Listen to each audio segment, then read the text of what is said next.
Olá, meus irmãos, sejam todos bem-vindos a mais uma exposição doutrinária da Sociedade Espírita Paulo de Tarso. Que a paz do nosso Mestre nos envolva e que ele nos auxilie a fazermos comentários que possam ser úteis a quem nos ouvir. Nós vamos comentar hoje os itens 6 a 9 do capítulo 18 do Evangelho segundo o Espiritismo. Este capítulo 18 recebeu de Kardec o título de Muitos os chamados, poucos os escolhidos. E os itens 6 a 9 receberam o subtítulo de Nem todos os que dizem Senhor, Senhor entrarão no reino dos céus. Boa parte dos espíritas que eu conheço tem dificuldade para compreender as leis de Deus, e essa dificuldade é proveniente do fato de não estudarem a nossa doutrina com profundidade, com a seriedade necessária. Eu conheço pessoas que frequentam sessões de estudo regularmente há anos e têm uma compreensão bastante limitada do Espiritismo. Isso significa que esses estudos não são úteis? Claro que eles são. Essas atividades, esses estudos em grupo, estudos sistematizados, devem cada vez mais se tornarem o foco principal de atividade dos centros espíritas. Observemos o que diz Allan Kardec lá na introdução do Livro dos Espíritos, no capítulo 13 dessa introdução. Ele diz assim: esses estudos requerem atenção demorada, observação profunda e, sobretudo, como aliás o exigem todas as ciências humanas, continuidade e perseverança. Anos são precisos para formar-se um médico medíocre e 3/4 partes da vida para chegar-se a ser um sábio. Como pretender-se em algumas horas adquirir a ciência do infinito? Ninguém, pois, se iluda. O estudo do Espiritismo é imenso. Interessa a todas as questões da metafísica e da ordem social. É um mundo que se abre diante de nós. Será de admirar que estudá-lo demande tempo, muito tempo mesmo? Vejam, desde o início, Kardec já nos alertava para essa necessidade de estudarmos a nossa doutrina para conhecermos as leis do Pai. Então, por que muitos espíritas não compreendem suficientemente a nossa doutrina? Porque não a estudam com a devida seriedade. Não basta apenas participar de estudos lendo os textos na hora da aula. Quem participa de grupos de estudo deve ler os textos antes, em casa, refletir sobre eles, buscar esclarecer as dúvidas sempre que possível antes da aula e, no momento da aula, levar para essa aula as dúvidas que ainda sobraram e procurar esclarecer essas dúvidas na aula. E mais do que isso, observar os comentários dos demais participantes do grupo, observar as dúvidas, as opiniões deles.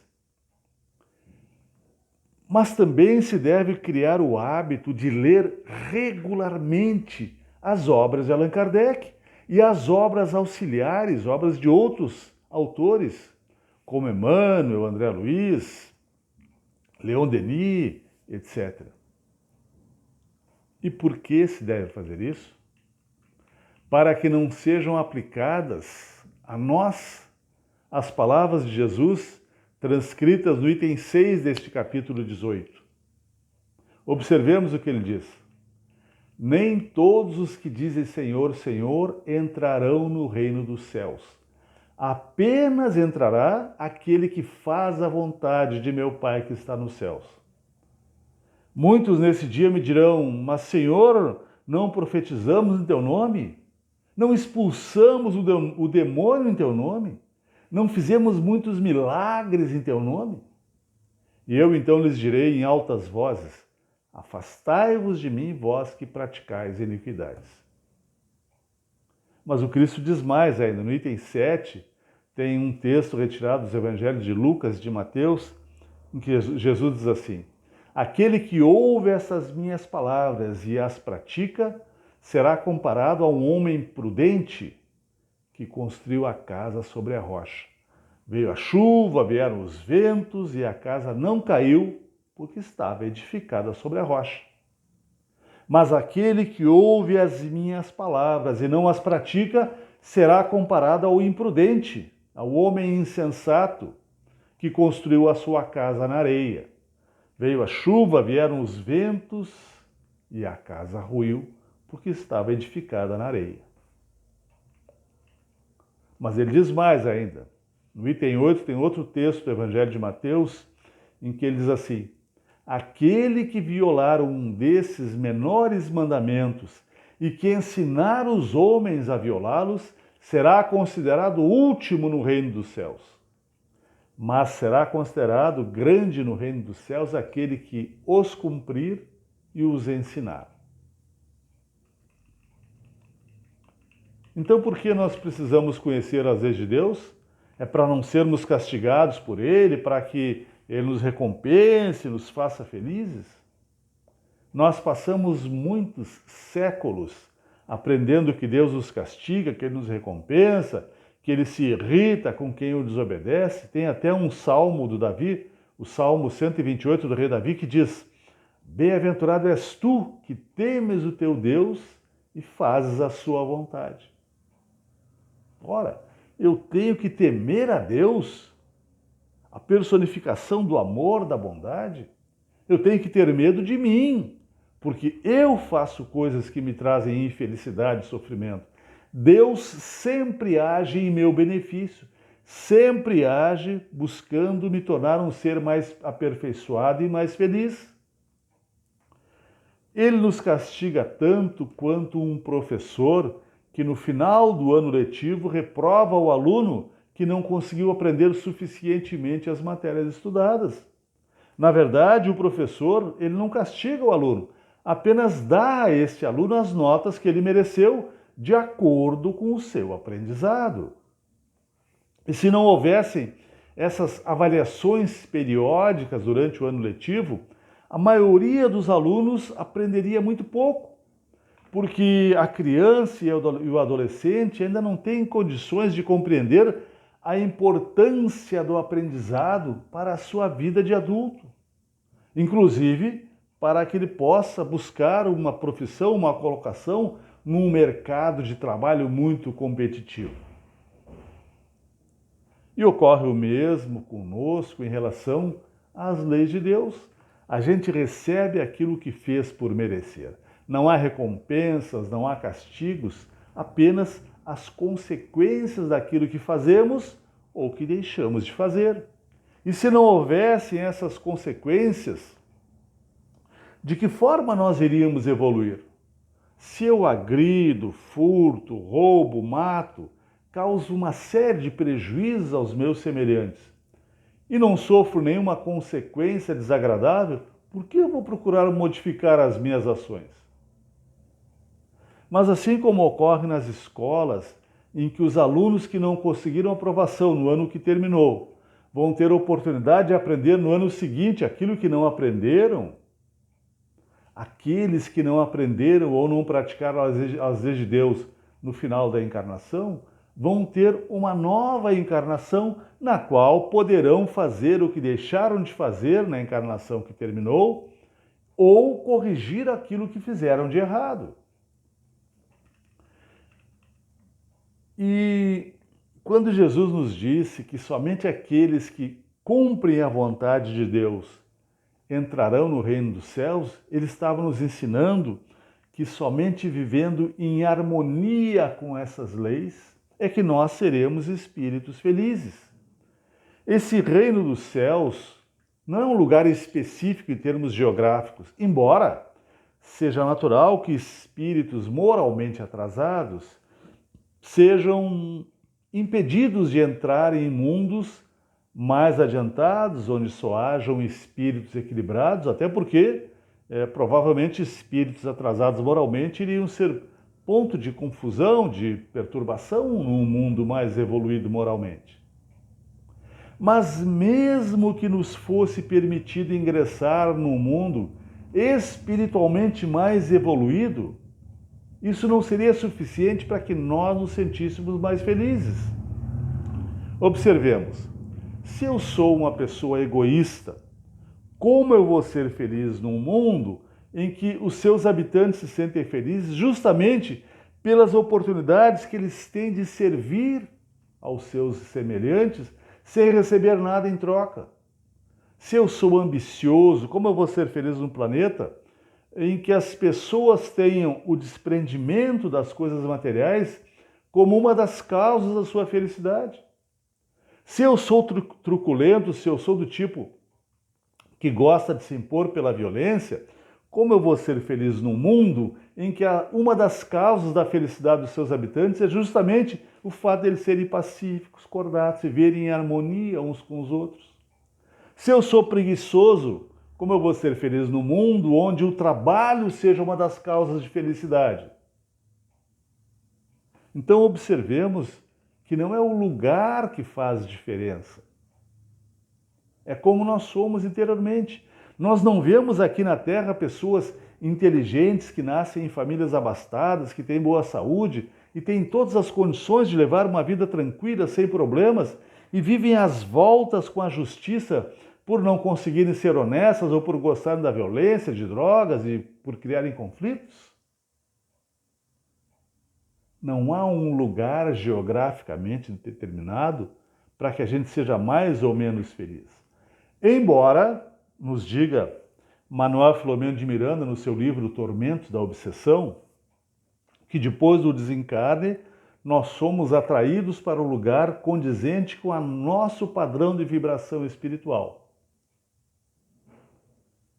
Mas não é o lugar que vai nos tornar infelizes. Nós vamos estar num lugar onde haverão espíritos de condição espiritual análoga à nossa. E aí, claro que lá haverá sofrimento, porque serão espíritos infelizes. Mas observemos, no umbral está assim de gente, de espíritos felizes da vida, auxiliando, trabalhando em benefício dos espíritos sofredores. No umbral, lugar que todos os espíritas que eu conheço têm medo.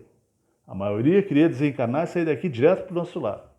Nosso lar está assim de espíritos sofrendo, principalmente nas câmaras de retificação, porque não é o lugar que faz a gente feliz, é a nossa condição interior. Então é por motivos desse tipo que nós, espíritos encarnados na Terra, ainda sofremos. Nós não nos capacitamos para viver de acordo com as leis do Pai e sofremos as consequências das ações que praticamos em desarmonia com essas leis. Por isso Jesus disse que haveria muitos chamados e poucos escolhidos. Embora todos nós, ao longo dos séculos, dos milênios, estejamos sendo chamados pelo Criador para vivermos de acordo com as suas leis e, consequentemente, sermos felizes, nós temos, de uma forma, até posso dizer infantil, procurado inutilmente burlar as leis de Deus, lei que Ele sabiamente criou para nos fazer felizes. Se não resistíssemos a esse chamamento, nós já seríamos espíritos muito mais felizes do que temos sido até hoje. E é importante também nós ressaltarmos que as leis do Pai não foram criadas por mero capricho, apenas para limitarem a nossa liberdade. Não existe possibilidade de duas ou mais pessoas conviverem fazendo cada uma o que tiver vontade, sem que alguém seja prejudicado. Se em cada grupo de pessoas, os componentes desse grupo fizerem cada um o que der na sua telha, frequentemente vão estar as pessoas umas causando prejuízo às outras. Ocorre o mesmo com as nossas leis, que são criadas para regularem as nossas relações uns com os outros de forma a preservar os direitos de cada um. As leis de Deus são sábias e foram criadas justamente para que haja harmonia nas nossas relações, para que nós trabalhamos buscando cada um a felicidade do outro, porque assim todos se beneficiam. Porque quando cada um busca só a própria felicidade e não dá a mínima para a felicidade do semelhante, todos perdem. Mas felizmente as leis de Deus são sábias, perfeitas e mesmo contra a nossa vontade, elas vão nos direcionando no rumo do aperfeiçoamento espiritual e vão nos aproximando do Criador. Lá no livro Transição Planetária, psicografado por Divaldo Pereira Franco, o espírito Manuel Filomeno de Miranda diz assim: o impositivo do progresso é inarredável e se apresenta como necessidade de libertação das amarras vigorosas que retêm o espírito na retaguarda, ante o deutropismo que fascina o espírito e termina por arrebatá-lo. Observemos isso. O impositivo do progresso é inarredável, ou seja, nós não podemos travar o progresso. Cada um de nós pode adiar um pouco o próprio progresso, mas não podemos travar o progresso geral e nem interromper indefinidamente nosso próprio progresso. E o que é preciso para esse nosso progresso espiritual? Observemos o que ele diz: necessidade de libertação das amarras que nos mantêm ligados à retaguarda. O que é isso? Nós precisamos nos libertar dessa gama toda de imperfeições, de vícios de comportamento que nós trazemos conosco desde o tempo que éramos habitantes do reino animal, desde que foram criadas também, na época que éramos espíritos primitivos e outras, e muitas outras, que foram criadas na nossa condição de espíritos em situação de provas e expiações. Todas essas imperfeições é que são as amarras que nos retêm na retaguarda. Então precisamos nos libertar dessas amarras, com essas imperfeições, com esses vícios de comportamento, para evoluirmos. E o que é o deutropismo que nos fascina e termina por nos arrebatar? Deutropismo é uma disposição que impele o espírito humano na direção de uma divindade ou impele esse espírito humano na procura do que é divino. Então vejam, não há como nós não nos tornarmos um dia espíritos perfeitos. Faz parte da lei de Deus, das leis do universo, essa predisposição de nos impulsionar no rumo do Criador. Não há como sermos felizes sem vivermos em harmonia com as leis de Deus. Não há como sermos felizes vivendo afastados de Deus. Somente Ele irá nos trazer a felicidade real. Mas esse afastamento não é físico, não é geográfico. Não há como estarmos afastados de Deus em termos de espaço, porque Deus está em toda parte.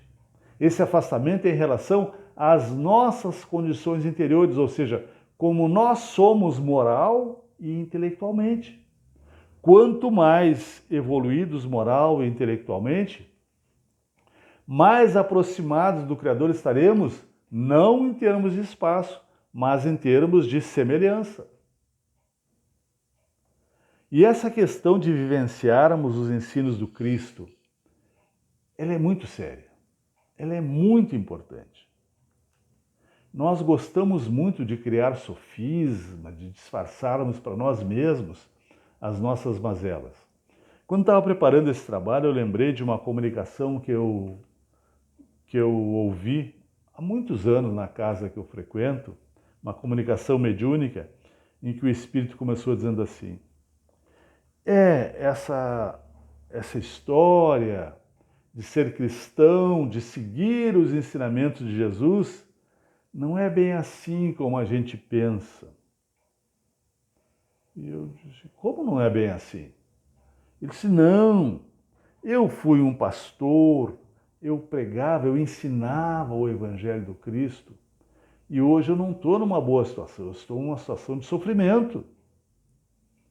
E aí eu disse para ele, escuta, Jesus nos disse que aquele que ouve as suas palavras e as pratica é o prudente que construiu a casa na rocha, o vento e a chuva não derrubam. Aquele que ouve as palavras do Cristo e não pratica é o insensato que construiu a casa na areia. O vento e a chuva vêm e derrubam a casa. Qual dos dois tu foste quando estavas aqui? E aí ele ficou alguns segundos mudo, depois ele disse assim, não dá para eu tentar disfarçar para mim e para os outros os meus erros. Na verdade, eu fui um pastor, era um bom pregador, ensinava o Evangelho do Cristo aos meus fiéis, mas o que eu queria mesmo era o dinheiro dos fiéis. Era a contribuição que eles davam para a igreja. O que eu queria mesmo era usufruir das benesses que a vida material nos proporciona e que o dinheiro nos faculta chegar a aproveitar melhor. Vejam, a nossa obrigação é com a nossa própria educação moral. E a nossa educação moral se faz perdoando, tolerando, sendo humildes, pacientes, sendo caridosos, auxiliando. E não adianta usarmos de sofismas para tentarmos justificar o nosso orgulho, a nossa ambição, a nossa vaidade, a nossa intolerância, a prepotência. Todos nós, absolutamente todos nós, um dia, teremos que prestar contas dos nossos atos a um juiz que é severíssimo, que não aceita subornos e não se deixa levar por sofismas. É a nossa consciência. Mas não é só isso. Todos nós queremos ser mais felizes. E não temos conseguido ser felizes mesmo até hoje, porque vivemos afastados às leis de Deus. Procuramos a felicidade na posse de bens materiais, na beleza, na saúde, na juventude, no poder, na fama, no sexo, na comida, na bebida, numa série de caminhos que não levam à felicidade. O caminho que leva à felicidade é aquilo que Cristo nos trouxe. Por isso ele disse, eu sou o caminho, a verdade e a vida. Ninguém irá ao Pai senão por mim. Não significa que para chegar a Deus eu preciso passar pelo Cristo. Não, porque eu nunca vou estar afastado de Deus, em termos de espaço. Significa que para me aproximar de Deus, na minha forma de pensar, de sentir, de agir, eu preciso utilizar o Evangelho do Cristo, que é uma síntese das leis do Pai, como norma de conduta para o meu dia a dia. Não tem outra forma de eu aproveitar bem o meu tempo aqui na Terra e construir uma vida ainda material de mais paz e uma vida futura no mundo espiritual ou em próximas encarnações também de mais paz. É conveniente procurarmos sempre salientar o objetivo do Criador para conosco. Eu tenho observado, muitas vezes, pessoas que se queixam muito da vida que levam, que reclamam, que umas acham que estão sendo castigadas pelo que fizeram no passado, outros acham que são injustiçadas. Eu até lembro que na minha infância e adolescência, eu venho de uma família em que desde meus bisavós já eram espíritas, eu ouvia as pessoas dizerem que nós sofremos muito nessa encarnação pelos erros que cometemos em encarnações anteriores. Mas o Kardec nos diz no capítulo 5 do Evangelho segundo o Espiritismo que a maior parte dos sofrimentos que nós enfrentamos nesta encarnação não tem nada a ver com os erros de encarnações passadas, tem a ver com a forma errada como vivemos hoje. E até ele elenca uma série de erros que a gente comete na encarnação presente e que nos fazem sofrer. E muitos desses espíritos encarnados que se queixam da vida, que acham que estão sendo castigados, que acham que estão sendo injustiçados, Muitos deles imploraram para ter uma encarnação cheia de dores, de sofrimentos, apenas para ter um benefício: esquecer os erros de encarnações passadas. Porque quando o espírito volta para o mundo espiritual e ele percebe às vezes a extensão dos seus erros, que muitas vezes ele cometeu contra aqueles que mais o amavam, é comum o espírito literalmente enlouquecer. E aí, como ele vê a vida com outros olhos, ele quer uma encarnação cheia de dores, porque ele vai esquecer o que ele fez no passado, a consciência vai parar de queimar e ele vai ter a oportunidade de corrigir os erros. E muitas vezes os nossos benfeitores espirituais precisam puxar o nosso freio de mão, porque a gente quer uma série de dificuldades aqui. Eles sabem que quando a gente encarna, a gente esquece o que prometeu. E como disse Chico, né, dentro de nós o passado ainda fala muito alto, né? Os nossos vícios de comportamento, as nossas imperfeições, frequentemente nos levam a valorizar muito as satisfações materiais. Então eles procuram nos dar uma encarnação em que a gente possa trabalhar, fazer o bem e evitar um sofrimento desnecessário.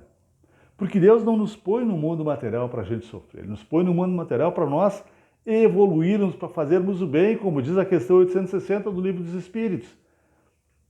A única coisa que importa na vida é fazer o bem. E é conveniente procurarmos salientar o objetivo de Deus para conosco. Embora pouco consigamos compreender da sua vontade em decorrência da nossa imperfeição espiritual, podemos ter certeza de que tudo que Ele põe na nossa frente tem o objetivo de nos conduzir ao aperfeiçoamento espiritual. Ele quer o nosso crescimento espiritual porque sabe que assim nós vamos nos tornar gradativamente mais felizes. Então, quando Ele nos dá uma família que não é exatamente aquela que nós gostaríamos de ter, é aquela que nós precisamos ter. Com certeza é aquela que precisamos ter porque Deus nos colocou juntos numa mesma família para que aparemos as arestas que ficaram de vivências anteriores. Eliminemos as divergências que ficaram e transformemos essas arestas e divergências em laços de afeto, em afinidades. Nós não seremos felizes enquanto tivermos qualquer desavença com algum dos nossos irmãos.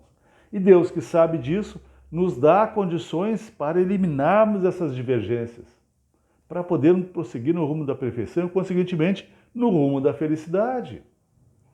Por isso, não nos lastimemos pelos desentendimentos que tivermos que enfrentar nos nossos lares, na casa espírita, no local de trabalho, onde quer que nós convivamos com pessoas.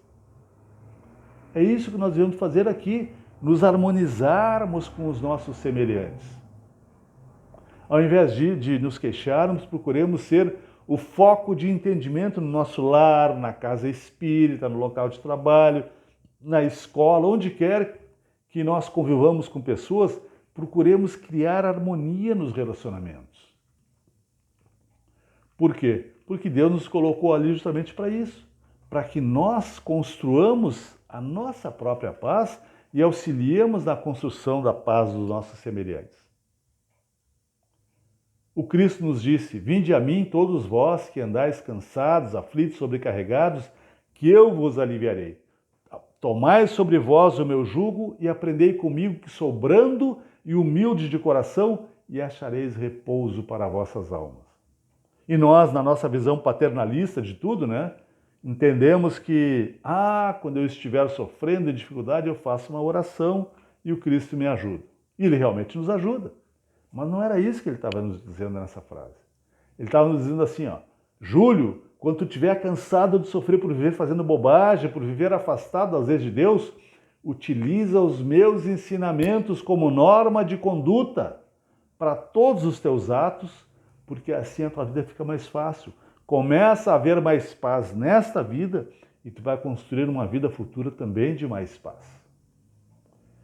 Espero que a gente tenha sido, de alguma forma, úteis nesses comentários, que o nosso Mestre nos auxilie a compreendermos cada vez mais as leis do nosso Pai e os nossos benfeitores espirituais nos auxiliem a pormos em prática nas nossas ações do dia a dia esses ensinamentos para que assim nós construamos a nossa própria felicidade. Fiquemos na paz de Jesus.